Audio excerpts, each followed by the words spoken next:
So the decision support system is actually the interactive software based system that is intended to help managers or the structured capabilities like the principal of the organization, manager of the bank, and any MNC vice and the university vice chancellor or any other person, for that persons to help taking the decision, that we can use the decision support system. Or in the business, when you will use the large volume of the information generated from various related information systems involved in the organization, like the business process and the office automation system and the transaction processing system. The office automation system is the कि अगर आप कोई personal उसमें fees recording के लिए use कर रहे हो, लाइब्रेरी के लिए कोई ऐसा प्रोसेस यूज कर रहे हो, तो उसका भी रिलेशन आपको इसमें दिख सकता है। जो डीएसएस है उसका समरी नोटेशन अगर हम पढ़ते हैं तो इन्फॉर्मेशन पहले होनी चाहिए, एक्सेप्शंस होनी चाहिए, पैटर्न्स भी हो सकते हैं, ट्रेंड्स भी हो सकते हैं, एनालाइज किया हुआ डेटा भी हो सकता है जिसके ऊपर आपको डिसीजन लेना होता है। तो डिसीजन सपोर्ट सिस्टम आपकी हेल्प करता है उसमें डिसीजन मेकिंग के लिए, but it does not necessary to give a decision itself. आपका कोई ऐसा नेसेसरी पार्ट नहीं होता। So it depends on the compile useful information from the collection from the raw data, from the documents, from the personal knowledge, and from the business models to identify the solve the problems that actually what is the problem, like जैसे हमने पिछली video में discuss किया कि अगर आपका business ग्रोथिंग में कोई हैंड टू हैंड देने वाला बिजनेस था, डेली बेसिस पे यूज होना है, तो जिस चीज को आप नहीं रख सकते, कोई बेकरी आइटम ऐसी है जिसको आप नहीं रख सकते, कोई वेजिटेबल्स है, कोई फ्रूट्स की आइटम ऐसी है जिसको आप नहीं रख सकते, तो उसका अगर डिसीजन लेना है तो प्रॉब्लम सॉल्विंग भी उसी में हो सकती है डिसीजन सपोर्ट सिस्टम के साथ। तो दो तरह के डिसीजन लिए जा सकते हैं, one is the program decision and another is the non program decision. Program decision में हम बेसिकली ऑटोमेटेड प्रोसेस चलाते हैं जिसमें हम रूटीन वर्क देखते हैं कि हमने क्या किया है, जिसमें डिसीजन लिए जाएंगे taken from the several times, बार बार लिए जाएंगे, बार बार ऑफर देके, बार बार देख के कि किस तरह से कस्टमर अवेयर हो रहे हैं, उस तरह से डिसीजन फॉलो किए जाएंगे कुछ गाइडलाइंस को, कुछ रूल्स को फॉलो करके। फॉर एग्जांपल कि अगर आप सिलेक्ट कर रहे हो री order of the level for the inventories, तो आपको प्रोग्राम डिसीजन लेने पड़ेंगे। और नॉन प्रोग्राम्ड होते हैं जिसमें आप नॉन एड्रेस सिचुएशंस होती हो जिसमें आपको वन टाइम डिसीजन लेना है and there will be no any rules to follow, कोई फॉलो करने की जरूरत ही नहीं है। जैसे अपनी लाइफ का कोई डिसीजन ले रहे हो तो मार्कअप पहले अगर डिसाइडेड है, एम डिसाइडेड है, तो वो आपका फॉलो अप में चल रहा है। अगर आप नॉन प्रोग्राम में हो तो कोई एम डिसाइड नहीं है, तो आपकी लाइन कोई भी आगे जाके जो है वो बन सकती है। सो डिसीजन मेकर यूजर खुद भी हो सकता है, अपनी कंपनी के लिए भी हो सकता है, और इन्फॉर्मेशन डिपेंड करती है कि किस तरह की इन्फॉर्मेशन उसने उठाई थी। रॉ इन्फॉर्मेशन अगर आपने कोई गलत उठा ली है, और अगर आपने एसडीएलसी का सभी टॉपिक देख लिया होगा, अगर उसमें से कोई भी फेस आप छोड़ के चल रहे हो, इधर की आपने प्रिलिमिनरी स्टडी अगर नहीं करी है, इंफॉर्मेशन सिस्टम बनाना शुरू कर दिया, तब भी वो ठीक नहीं बनेगा, क्योंकि आपको पता ही नहीं था कि वो मैनुअल था पहले या कंप्यूटर बेस्ड ऑलरेडी था जिसमें इशू चल रहा था। अगर कंप्यूटर बेस्ड ऑलरेडी था, उसमें कोई इशू चल रहा था, तो हमें उसे ठीक करना था, ना कि एक नया सिस्टम बनाने बैठ जाना था।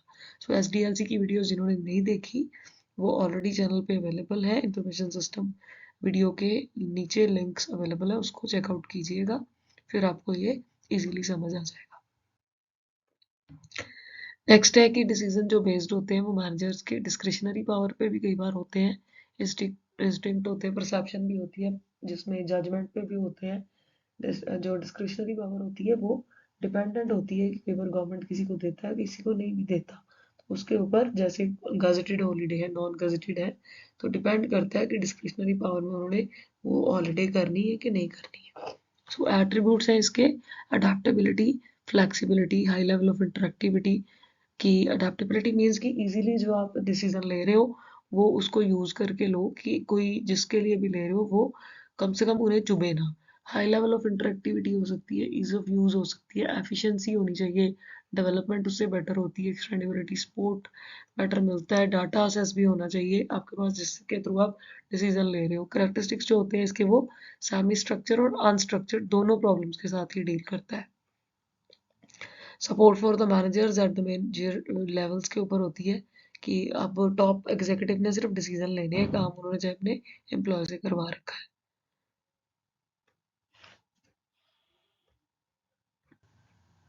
एंड सपोर्ट इंडिविजुअल में भी हो सकता है। इंडिविजुअल अगर कोई ऑनर चला रहा है अपनी चीज़ तो वो खुद डिसीजन ले सकता है। टीम वर्क में है तो ग्रुप वर्क का जो लेवल मटेरियल, कीपिंग मटेरियल आपके सामने आएगा, उससे आप एक डिसीजन ले सकते हो सबकी कोलैबोरेशंस के साथ।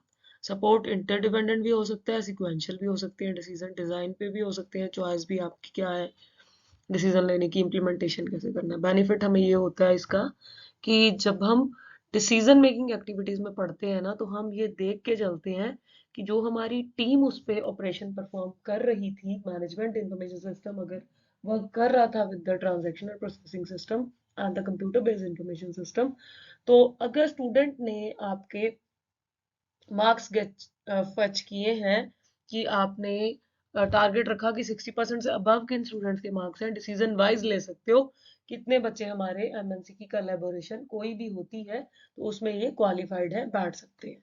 डिसीजन ले लिया गया। 60% से डाउन वालों के लिए वो डिसीजन नहीं हो सकता। So this is the choiceful wise decision for everyone because that the rule is above 60% marks लेने जरूरी है for the every job and not for the entry for the form filling also. So it depends on your category also.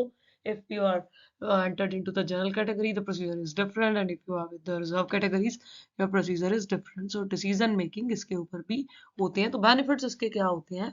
Speedly decision लिए जा सकते हैं अगर ऐसी कोई ऑपरेशंस पहले से बना के रखे गए हैं कि हमने इस पॉलिसी को यूज करके डिसीजन लेना है, चाहे वो ऑर्गेनाइजेशन में हो, फैसिलिटेट्स में हो, एनकरेज करता है लर्निंग ट्रेनिंग में भी कि अगर स्टूडेंट्स को हम कोई प्रोबेबली स्कॉलरशिप दे रहे हैं कि जिन स्टूडेंट्स के ग्रेटर देन 60% मार्क्स हैं इन आवर डिपार्टमेंट, एक फॉर्म अवेलेबल है कि आप वो फॉर्म लेके 2500 रुपीज फैच कर सकते हो अगर आपके 60% अबव मार्क्स चल रहे हैं। सो दैट द पॉलिसी अगर बनाई है मान लो गवर्नमेंट ने तो 60% अबव उन्होंने ये कह दिया not in the reserved category, if you are in the general category also, तो ये वाइज डिसीजन है। Same as with the government ने अगर एक डिसीजन लिया है फॉर द इलेक्ट्रिसिटी बिल कि आपका बिल जो है वो जीरो आ सकता है, तो दिल्ली गवर्नमेंट उन्होंने डिसीजन लिया है कि आपका जो बिल है वो पंजाब ने लिया है जीरो आएगा कि अगर आप 600 यूनिट से लेसर जो है कंजम्पशन करते हो, तो दिल्ली गवर्नमेंट ने लिया हुआ है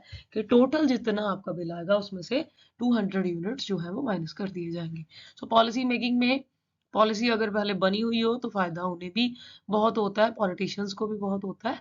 वाइज डिसीजंस होते हैं अगर आप कॉलेज में ऐसा डिसीजन ले रहे हो, बिजनेस में ऐसा डिसीजन ले रहे हो, जो पॉलिसीज आपने पहले रिवील करनी है अपने कस्टमर्स को, अपने एम्प्लॉयज को, डिसीजन उस पर लोगे तो बेनिफिट डेफिनेटली होते ही होते हैं क्योंकि उससे काम ज़्यादा बेटर बनता है। कंपोनेंट्स जो हम यूज़ करते हैं, डीबीएमएस बहुत ज़्यादा यूज़ होता है जिसमें हम सॉल्व करते हैं प्रॉब्लम इंटरनल एक्सटर्नल डेटाबेस से, क्योंकि इसमें हम लेवल्स में वर्क करते हैं। That is the internal level, conceptual level and the जो आपका एक्सटर्नल लेवल होता है। 3 लेवल्स वही जो आपके डीबीएमएस में भी पढ़ाए जाते हैं, वही लेवल्स हमारे डीएसएस में बन जाते हैं आके। Transactional processing system, management information system and the decision support system. So data keeping आप एक्सटर्नल फैक्टर से भी उठाते हो, उसमें इंटरनल से भी उठाते हो। आप अपनी क्लास का डेटा भी ज्वाइनिंग यूज कर रहे हो तो किसी और के कोलैबोरेशन में भी कर सकते हो। अगर हमें ये चेक करना है कि ओवरऑल कॉलेज में total strength in the BA क्या है, तो BA semester 1, semester 3 end semester 5 का कोलैबोरेट डेटा उठाया जाएगा। बीएससी की चेक करनी है not for the computer science only, with the non medical, medical, CND, home science and whatever the BScs are, सबका कोलैबोरेट करके टोटल बता सकते हो कि टोटल हमारे बैचलर इन साइंसेज में कैसे हैं। आगे स्ट्रीम डिफाइन में डिसीजन लिए जा सकते हैं, कंप्यूटर साइंस में कितने हैं ऑपरेशन परफॉर्म करके, आपके नॉन मेडिकल में कितने हैं, मेडिकल में कितने हैं, सीएनडी में कितने हैं, होम साइंस में कितने हैं, बीसीए में कितने हैं, बीबीए में कितने हैं, बीकॉम में कितने हैं, dependent on the capability of the decisions जो कंपोनेंट हम डीबीएमएस का यूज करके काम कर सकते हैं। मॉडल मैनेजमेंट एक डिसीजन होता है, सिस्टम हमारा जो डिसीजन में हेल्प करता है, जो फाइनेंशियल हेल्थ आपकी ऑर्गेनाइजेशन अगर कर रही है, फोरकास्टिंग डिमांड है, जैसे वेदर का कोई इक्विपमेंट बना हुआ है, उससे आप ये डिसीजन ले सकते हो कि 7 डेज बाद जो है वो बारिश आएगी, उसकी डेंसिटी कितनी होगी, ह्यूमिडिटी कितनी होगी, and with the different different level that particular things are available. So इससे आप एंट्री ले सकते हो कि आपके पार्ट पे ये एंट्री बैन नहीं है, आ सकती है कि किस तरह से आनी है एंट्री। सो आपको डिपेंडेंटली पता चलेगा कि आपका पार्ट जो है वो किस तरह से एंट्री ले रहा है। सो मॉडल मैनेजमेंट में सपोर्ट टूल्स जो इसके यूज होते हैं वो हम नेक्स्ट वीडियो में देखेंगे कि डिसीजन जब लेने होते हैं तो क्या कोई पहले पिक्टोरियल रिप्रेजेंटेशन उसकी बनानी चाहिए, कोई टूल्स हेल्प करते हैं, तो किस तरह के टूल्स हेल्प करते हैं वो हम नेक्स्ट वीडियो में देखेंगे। इसमें हम अभी डिसीजन सपोर्ट सिस्टम के बारे में पढ़ रहे हैं, जैसे कि सेवरल वेज हैं डीएसएस के, जैसे HOI एप्पल है, विंस्टोन है, क्लासिफाइज डिसीजन लेते रहते हैं वो लोग, पॉलिसीज बनानी है, कुछ भी बनाना है, जिसकी चीज़ है वो बनाएगा। Text oriented decision support systems होते हैं जिसमें आप टेक्स्ट से रिलेटेड काम करते हो, आप कोई इलेक्ट्रॉनिक चीज़ें बेच रहे हो, सारा टेक्स्ट के ऊपर बेस्ड है। डेटाबेस ओरिएंटेड है कि अगर आप ऑर्गेनाइजेशन हाईली स्ट्रक्चर्ड डेटा है, डीबीएमएस के ऊपर बेस्ड है। स्प्रेडशीट वाला जो होता है वो आपका एक्सेल भी यूज हो सकता है, और लोटस 123 एक सॉफ्टवेयर होता है हमारा, वो भी यूज हो जाता है। सॉल्वर ओरिएंटेड है तो वो एल्गोरिथम बेस्ड हो सकता है, फ्लो चार्ट रिप्रेजेंटेशन बेस्ड हो सकता है, कि अगर आपने प्रोग्रामिंग के साथ डिसीजन लेने हैं।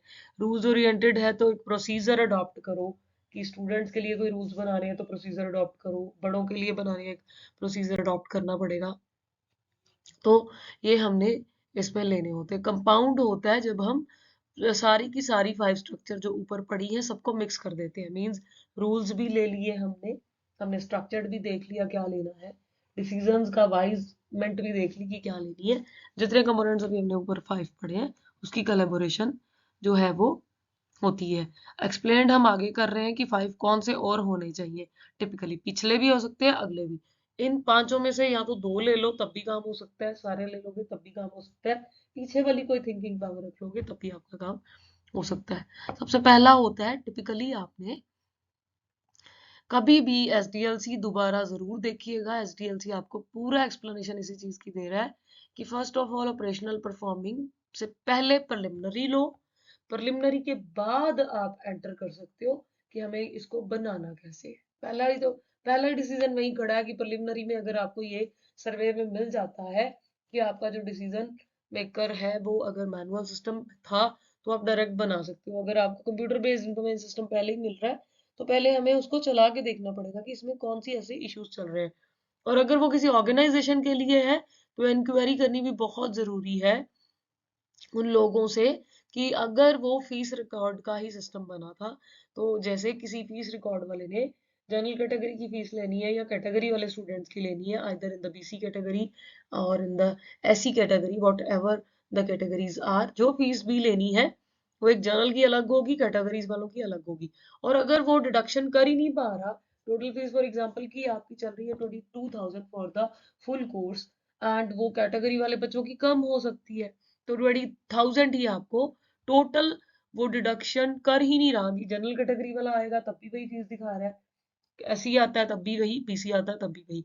तो स्टेटस इंक्वायरी सिस्टम में हमें ये इंक्वायरी में मिल गया अगर कि ये फ्लो चल रहा है तो हम उसके ऊपर वर्क करेंगे, जो हमें एसडीएलसी भी कह रहा है प्रिलिमिनरी स्टडी करनी बहुत ज्यादा कंपल्सरी है आप लोगों के साथ।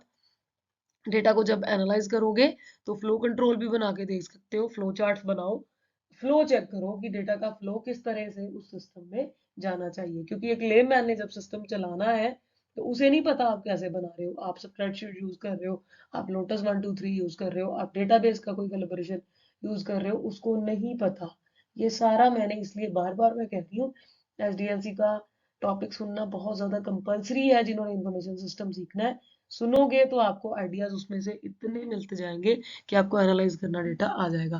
फिर उसमें से एक इन्फॉर्मेशन जब फैच हो गई है कि हमारा डेटा सेल्स एनालिसिस का था, अकाउंट्स का था, मार्केट से रिलेटेड था, रिकॉर्डिंग जनरेशन में आ गया, ट्रैकिंग शुरू हो गई, हमने ट्रैकिंग में से मेजर एस्पेक्ट्स देख लिए कि कहाँ प्रॉब्लम आ रही है, और फिर एक model based system simulated environment का बनाएंगे लेमैन को देने से पहले पहले पहले खुद के लिए बनाएंगे, उसे चेक करेंगे, फिर उससे एक डिसीजन लेंगे कि ये उस इंस्टीट्यूशन के लिए चीज चल सकती है या नहीं, या फिर उस बिजनेस के लिए प्रॉफिट हो सकता है या नहीं। सो ये था हमारा decision support system and information system का कोलैबोरेशन पार्ट। आपके सामने अब आ चुके हैं सारे पार्ट। ट्रांजैक्शन प्रोसेसिंग सिस्टम का एक पार्ट और आएगा आपके सामने, जिसमें हम पे रोल की बात करेंगे, बिजनेस रोल की बात करेंगे। एक छोटा सा वीडियो ट्यूटोरियल जरूर आएगा, और एक नोट्स का लिंक आपको नीचे दे दिया जाएगा इन द डिस्क्रिप्शन बॉक्स, जिसमें आपके और भी नोट्स हैं इंफॉर्मेशन सिस्टम से रिलेटेड। आप उस फाइल को क्लिक कीजिएगा तो आपको और भी नोट्स उसमें से मिल जाएंगे। सो इंफॉर्मेशन सिस्टम का कोलैबोरेशन एरिया मोस्ट प्रोबेबली हमारा 90% कवरेज एरिया पे है, 10% ट्रांजेक्शन प्रोसेसिंग सिस्टम का आपको वीडियो डेफिनेटली टुमारो ज़रूर मिल जाएगा. So if you have any type of query or question, any student related to any stream, kindly comment into the comment box. The reply will be definitely surely given to you within the 24 hours, and the next topic definitely will be uploaded by tomorrow very soon. Till then, take care. Thank you.